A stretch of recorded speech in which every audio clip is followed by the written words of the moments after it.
오늘 읽은 본문의 말씀을 가지고 끝까지 믿는 하나님의 백성이라는 제목으로 함께 말씀을 나누고자 합니다.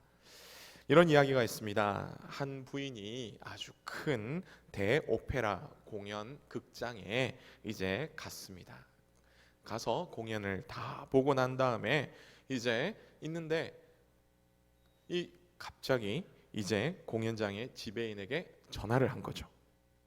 그 지배인이 전화를 받았습니다. 그런데 이 여인이 그 지배인에게 말하기를 지난밤 공연에 갔다가 아주 값비싼 다이아몬드 브로치를 잃어버렸습니다 라는 것입니다. 그 지배인은 얼마나 이 여인의 목소리가 안타깝고 참 그게 안타까운 그런 답답한 그런 심정으로 들렸는지 너무나 안타깝겠다라고 생각되면서 전화를 끊지 마시고 좀 기다려 주십시오 라고 그렇게 얘기했습니다. 그러면서 지배인은 거기 있는 사람들을 동원해서 열심히 이 극장 곳곳을 찾아봤습니다. 이 수색 작업 끝에 다행히 그 브로치를 찾게 되었죠. 근데 그 기쁜 소식을 알리기 위해서 막 급하게 달려가지고 전화기 수화기를 탁 들고 여보세요 여보세요 라고 이렇게 했습니다. 그런데 그 지배인에게 전화했던 그 여인은 안타깝게도 이미 전화를 끊어버린 상황이었습니다. 지배인은 너무나 귀한 브로치길래 조금만 있으면 아마 전화가 오겠지라고 그렇게 생각하며 그 여인의 전화를 기다렸습니다. 하지만 한참 동안 기다렸음에도 불구하고 그 여인의 전화는 오지 않았다라는 그런 이야기입니다. 사랑하는 성도 여러분, 여러분은 이 여인에 대해서 어떻게 생각하십니까? 참 어리석다. 맞죠? 조금만 더 수화기를 들고 있었으면 아이고 그 귀한 브로치를 찾았을 텐데 라고 아마 그렇게 생각하실 겁니다. 그런데 사실은 우리의 모습도 어떻게 보면 우리가 하나님께 대하는 그런 기도의 모습, 하나님의 그 뜻을 구하는 그 우리의 응답에 대한 모습도 어떻게 보면 이와 같다라는 것입니다. 우리는 어려울 때 필요한 것을 주님께 구합니다. 그리고 나서 수화기를 붙잡고 기다리지 못하면서 그렇게 살아간다는 것이죠. 그로 인해서 하나님의 응답을 우리는 받지 못합니다. 오늘 우리는 끝까지 하나님을 의지하며 기다림이 필요합니다. 이 말을 오늘 본문과 연결해서 우리가 함께 생각하고자 한다면, 그렇게 말씀드리자면 하나님 나라를 얻고자 하는 그런 사람은 기다림이 필요하다라는 것입니다. 자, 그러면 우리가 끝까지 믿고 기다려야 할 바로 그 하나님의 나라는 과연 어떤 나라일까요? 어떤 나라일까요? 첫 번째는 하나님의 나라는 풍성한 나라입니다. 여러분, 혹시 여러분은 기다려 본 적이 있으십니까? 아마 많은 사람들 많이 기다려 보셨겠죠. 특별히 요즘에는 아마 두 가지의 특별한 기다림이 가장 핫한 것 같습니다. 첫 번째는 소문난 맛집에 가가지고 그곳에 가서 줄을 서서 기다리는 것이죠. 사실 힘들지 않습니까? 기다리는 게 힘든데 왜 그렇게 힘들면서까지 줄을 서느냐라고 물어본다면 아마 맛있는 음식을 먹어보기 위해서다라고 하겠죠. 그리고 나서 아마 그 긴 기다림 끝에 시장이 반찬이라고 먹으면은 너무 맛있고 그래서 기쁨을 준다라고 그렇게 아마 말할 것입니다. 또 하나의 기다림이 있다면 아마 택배일 것입니다. 특별히 아마 비싼 값을 지불하고 여러분의 마음에 딱 드는 그런 옷이나 가방이나 혹은 전자제품 이런 것들을 기다린다면 다음날 빨리 왔으면 좋겠다. 혹은 택배가 오기로 한 그 날짜가 있는데 그 날짜가 빨리 도착했으면 좋겠다. 빨리 와가지고 그 물건을 받으면 좋겠다라고 하는 것이 아마 우리의 마음일 것입니다. 근데 그런 기다림 후에 정말 원하는 그 옷이나 혹은 가방이나 혹은 전자제품이 와가지고 탁 받았을 때 그 기쁨 아마 엄청나게 기쁘지 않겠습니까?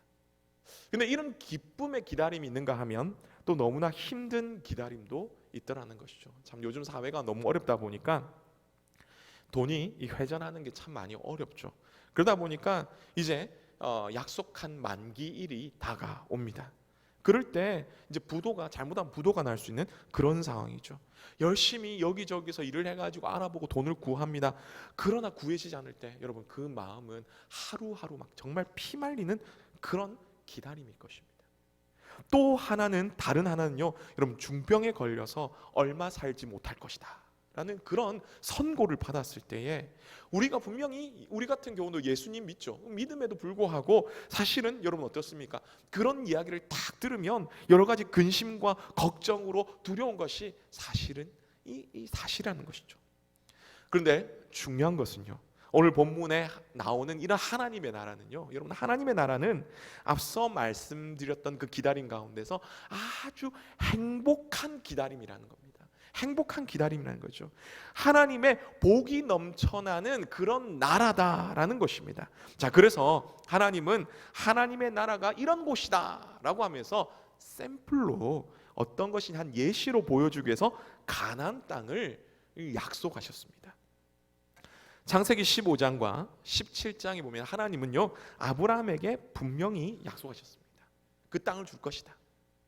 그런데 이후에 분명히 명확하게 나와 있지는 않지만 창세기 49장과 50장에 보면요, 야곱과 이 요셉의 모습을 통해서 바라볼 때 정말 이 약속은 아브라함에 이어서 이삭에 이어서 야곱에 이어서 요셉에게까지 또한 이 유다를 비롯한 그 12명의 아들들에게까지 이어지는 그 약속이었다라는 것입니다.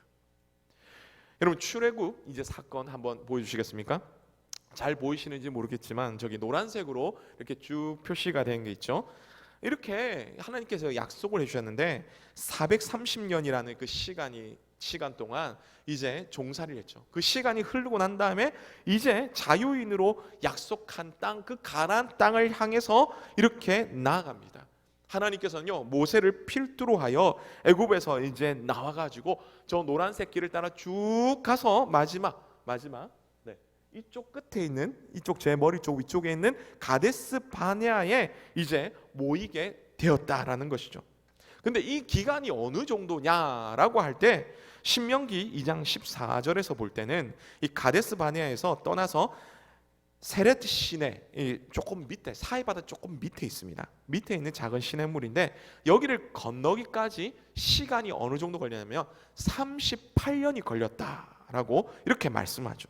그래서 출애굽에서 가데스 바네아까지 오는 것은 몇 년이 걸렸냐면 약 한 2년 정도. 저 노란 선을 따라서 쭉 갔는데 그 시간이 어느 정도 걸렸냐면 2년 정도 걸렸다라는 것을 우리는 알 수 있습니다. 자, 이렇게 도착한 이 가데스 바네아에서 이제 하나님의 약속한 땅을 둘러보기 위해서 각 지파에서 한 명씩 총 12명을 이제 정탐꾼을 보내게 됩니다. 그리고 40일의 시간이 지났죠. 그들이 돌아왔습니다.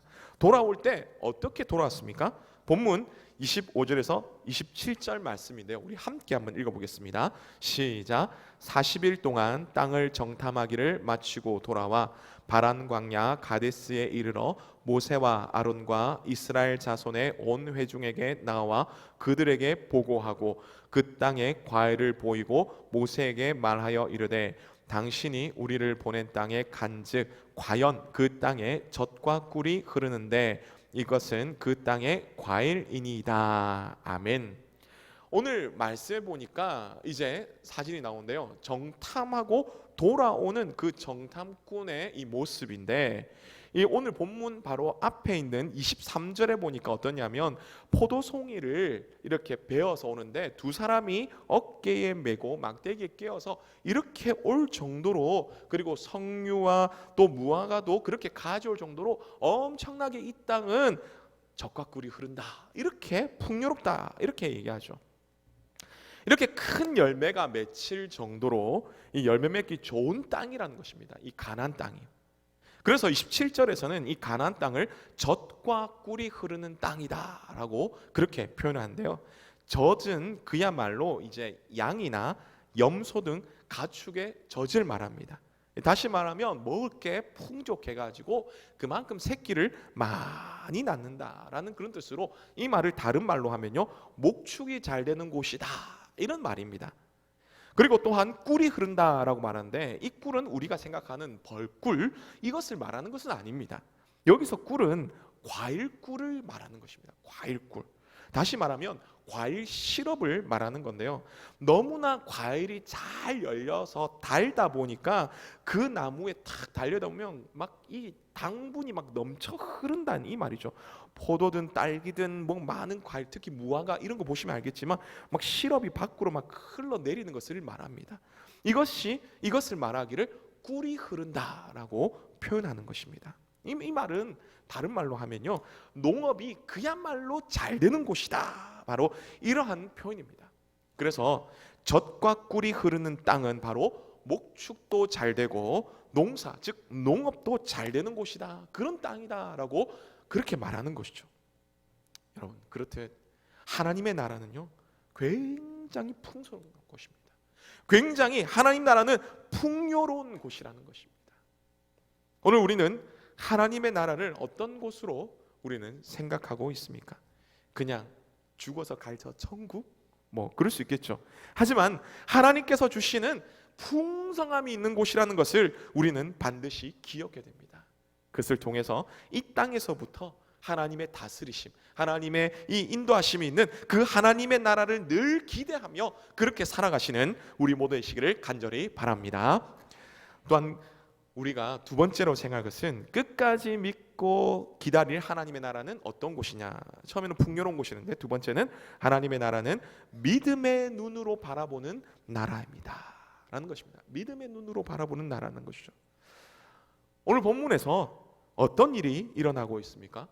이 28절에서 29절에 보니까 가나안을 정탐하고 돌아온 사람들의 이 대부분 사람들이 가나안 땅을 묘사하기를 그들의 성읍은 견고하고 힘이 크고 거인족인 이 아낙 자손까지 보았다라는 것입니다. 그래서 하는 말이 무엇입니까? 31절에서 33절인데요. 우리 함께 한번 읽겠습니다. 시작. 그와 함께 올라갔던 사람들은 이르되 우리는 능히 올라가서 그 백성을 치지 못하리라. 그들은 우리보다 강하니라 하고 이스라엘 자손 앞에서 그 정탐한 땅을 악평하여 이르되 우리가 두루 다니며 정탐한 땅은 그 거주민을 삼키는 땅이요 거기서 본 모든 백성은 신장이 장대한 자들이며 거기서 네피림 후손인 아낙 자손의 거인들을 보았나니 우리는 스스로 보기에도 메뚜기 같으니 그들이 보기에도 그와 같을 것이니라. 아멘. 현재 상황을 보니까 아무리 이스라엘 백성들이 계산기를 막 두들겨봐도 답이 안 나온다는 겁니다. 답이 안 나온다. 여러분, 이번에 바라볼 때 우크라이나 이 러시아 이 전쟁에서 보셨겠지만 이 침략하는 러시아가 엄청난 군인과 전쟁 무기를 가지고 이런 밀어붙였음에도 불구하고 한 나라를 정복한다는 게 생각보다 쉽지 않은 것 같습니다. 하물며 오늘 본문에서 이 나오는 이스라엘 보면요, 인구수를 사실은 넘어서서 훈련된 군인들을 봅시다. 군인들이 있습니까? 없습니다. 제대로 된 무기가 있습니까? 없습니다. 그나마 해본 것이 이 출애굽기 17장에서 아말렉과의 전투를 한 것뿐이었는데요. 물론 이 모든 것은 하나님께서 도와주셔서 승리를 하신 것이지 다른 어떤 것이 아니었습니다. 어떻게 보면 이스라엘 백성들 입장에서 보면요, 소 뒷걸음치다가 쥐 잡은 꼴, 바로 그런 꼴이 되었죠. 제대로 싸워서 승리한 것이라고 생각할 수 없는, 어떻게 승리했는지도 잘 알지 못하는 그런 하나님의 은혜로 승리한 그런 전쟁이었다는 것입니다. 그런데 이제 가나안 땅을 앞두고 왔습니다. 정탐하면서 이제 본격적인 전쟁을 해야 된다라고 그렇게 말씀을 하는데요. 근데 그것도 수비하는 전쟁이 아니라 공격하는 정복 전쟁을 해야 된다라는 것입니다. 이스라엘 입장에서는 이 만약에 공격을 했다가 질 경우에 후퇴를 한다면 어떻게 보면 자신을 보호해줄 성조차도 없는 그런 상황입니다. 어떻게 보면 완전히 몰살당할 수 있는 그런 상황이다라는 것이죠. 무엇보다도 여러분 잘 아시겠지만 다윗과 골리앗에서 이 골리앗에 대해서 말하기를 이 아낙 자손의 후손이다라고 성경학자들이 말을 하죠. 근데 이런 사람이 한 명만 있어도 엄청 힘들었는데 근데 수많은 사람들이 있다는 겁니다. 그러니 이것은 백전백패, 당연한 패다, 끝나는 것이다 라고, 이것은 불가능하다라고 그렇게 결정 내리며 말하는 것입니다. 사랑하는 성도 여러분, 하지만 오늘 우리 30절의 말씀을 함께 한번 읽어보겠습니다. 읽겠습니다. 시작. 갈렙이 모세 앞에서 백성을 조용하게 하고 이르되 우리가 곧 올라가서 그 땅을 취하자 능히 이기리라 하나. 아멘. 여기서는 나오지는 않지만 여호수아도 이 가운데 함께 있었고요, 갈렙과도 함께 이렇게 말했다는 것입니다. 왜냐하면 민수기 14장 20절의 말씀에 보면요, 하나님께서 여호수아와 갈렙 외에는 약속한 땅에 못 들어간다라고 그렇게 말했기 때문이죠. 그러면 여호수아와 갈렙이 뭐라고 말했습니까? 사실은 겉으로 볼 때는 백전백패이지만 그래도 우리가 싸우러 가자 그렇게 말했던 것입니다. 왜입니까? 여호수아와 갈렙은 분명히 보았습니다. 뭘 보았습니까? 애굽, 즉 이집트라는 거대한 강대국이 무너지지 않은 그 강대국이 무너지는 것을 보았다는 것이죠. 무엇 때문에요? 하나님께서 이렇게 내리신 10가지 재앙으로 얼마나 처참하게 그 나라가 망하는지를 보았다는 것입니다. 그리고 갈라지지 않을 것 같은 그 거대한 홍해가 갈라졌음을 보았다는 것이죠. 그 강력한 그 당시에 최고의 군대인 이 애굽의 이 기마 부대가 순식간에 수장되는 것을 바라보았습니다. 아말렉이라는 그 잔인한 민족이 아무런 훈련도 받지 않았던 이스라엘 백성들에게 처참히 무너지는 꼴들을 바라봤다는 것이죠. 또한 하나님께서 어떻게 그들 가운데 만나와 메추라기를 주셨는지를, 그리고 또 하나님 자녀들에게 말씀하여 하나님께서 법을 주셨음에 대해서 그들은 하나님의 임재를 그들은 분명히 보았다는 것입니다. 그렇게 똑같은 하나님의 은혜를 경험하였음에도 불구하고 10명의 정탐꾼은 현실의 어려움을 바라보게 되었다는 것이죠. 하지만 여호수아 갈렙은 이전에도 행하시며 지금도 행하시고 앞으로 행하실 그 하나님을 바라봤다는 것입니다. 여러분, 이것이 바로 믿음의 눈입니다. 이렇게 하나님께서는 살아계시고 지금도 행하시며 나의 현실의 어려움도 능히 도와주시며 내 문제를 해결해 주실 수 있는 분이다 라고 이들은 이런 믿음을 가졌던 것이죠. 이것이 믿음입니다. 그런데 여기서 우리의 믿음과 여호수아와 이 갈렙의 믿음을 한번 비교해서 우리가 살펴봐야 되죠. 이 믿음이 같은 믿음이 되도록 해야죠. 다른 믿음이 아닌 같은 믿음이 되도록 해야 됩니다. 많은 사람들은 하나님을 믿는다고 하죠. 그런데 어떤 하나님을 믿느냐라고 물어보면요, 내가 원하는 것 들어주는 그런 하나님으로 믿는다라고 합니다. 맞습니다. 물론 맞습니다. 하지만 이 말은 반만 맞고 반은 틀린 말이죠.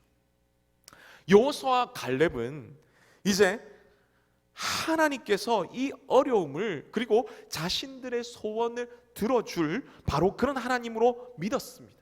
하지만 이들은 하나님을 어떠한 요술램프의 진이처럼 그렇게 보는 것이 아니라 하나님을 진짜 인격적이신 하나님으로 어떤 일과 현상으로 바라보는 것이 아니라 그것을 넘어서서 정말 그들을, 하나님의 백성을 사랑하시는 그 하나님을, 그리고 말씀을 주시고 하나님께서 돌봐주시는 그 하나님의 다스리심, 그 모든 것들을 이 여호수아 갈렙은 먼저 생각했던 것입니다. 오늘 우리의 믿음은 어떻습니까? 우리가 왕이 되어서, 하나님보다 왕이 되어서, 하나님 이렇게 해주셔야 됩니다, 하나님 저렇게 해주셔야 됩니다, 하나님 왜 여기 안 들어주십니까? 그러면 안 됩니다 하나님, 우리는 그렇게 하고 있지 않습니까? 아니면 하나님 정말 왕이십니다, 하나님 정말 왕이십니다, 하나님 뜻을 높이기 위해서 제가 어떤 일을 해야 할까요? 하나님 저 어떻게 해야 될까요? 라고 그렇게 하나님의 뜻을 물으며 살아가십니까? 여러분, 바라기는 여호수아와 갈렙처럼 올바른 믿음을 가지며 올바른 믿음의 눈을 가짐으로 말미암아 이 현실의 문제를 넘어서 하나님의 은혜를 그렇게 바라보시는 우리 모두 되시기를 간절히 바랍니다.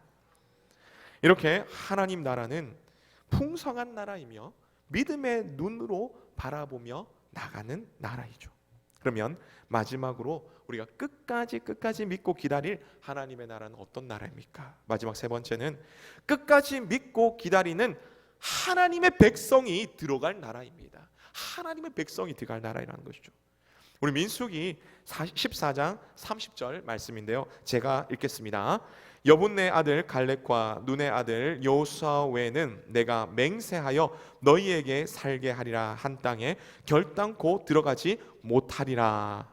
아멘. 또 민수기 26장 65절의 말씀인데요, 이 말씀 우리 함께 같이 읽겠습니다. 앞에 스크린에 나와 있죠. 함께 읽겠습니다. 시작. 이는 여호와께서 그들에게 대하여 말씀하시기를 그들이 반드시 광야에서 죽으리라 하셨음이라. 이러므로 여분네 아들 갈렙과 눈의 아들 여호수아 외에는 한 사람도 남지 아니하였더라. 아멘. 앞서 제가 읽었던 이 민수기 14장 30절은 불신으로 인해서 38년간 이 광야 생활, 바로 그 이전에 이 가데스 바네아, 오늘 이 상황에서 그렇게 말씀하신 그 말씀이었고요. 그리고 좀 전에 우리 함께 읽었던 민수기 26장 65절은요, 불신으로 인해서 이 38년간의 광야 생활을 지내고 난 다음에 하나님의 그 모든 말씀이 이제 성취되었다라는 것을 그렇게 말씀하시는 그 말씀인 것이죠. 하나님의 말씀을 믿지 못하고 현실만을 바라보며 불신하였기에, 그리고 원망하였기에 여호수아와 갈렙을 제외한 출애굽 제1세대 사람들은요, 하나님의 약속된 그 하나님의 나라에 들어가지 못했던 것입니다. 여러분, 오늘 우리는 진짜 하나님의 백성이십니까? 오늘 우리는 진짜 하나님의 백성입니까? 직설적으로 말하면요, 교회 다닌다고 다 하나님의 백성이 아닙니다. 마태복음 13장에서도 분명히 말씀하시듯 한 밭이 있는데 그 밭에 알곡과 가라지가 있음을 분명히 말씀하신다라는 것이죠. 그러므로 우리는 스스로 질문해 봐야 됩니다. 그리고 자신의 믿음을 점검해 봐야 됩니다. 나는 정말 하나님의 백성인가? 나는 정말 하나님의 자녀인가? 라는 그런 말입니다. 그리고 하나님의 백성답게 살도록 우리는 몸부림쳐야 되는 것이죠. 여러분, 이것은 구원에 관한 그런 얘기가 아닙니다. 구원은요, 예수님을 믿음으로, 하나님께서 주신 그 믿음으로 구원을 얻는 것입니다. 그것은 하나님께서 정하시는 것이고 하나님께서 다 하시는 일이시죠. 그러나 여기서 제가 말씀드리는 바로 이것은 성화의 삶에 관해 말씀함을 우리는 기억해야 됩니다. 마태복음 11장 12절에 하늘나라, 즉 하나님의 나라, 천국은요, 침노를 당하는데 침노하는 자가 그것을 빼앗는다라고 그렇게 말씀합니다.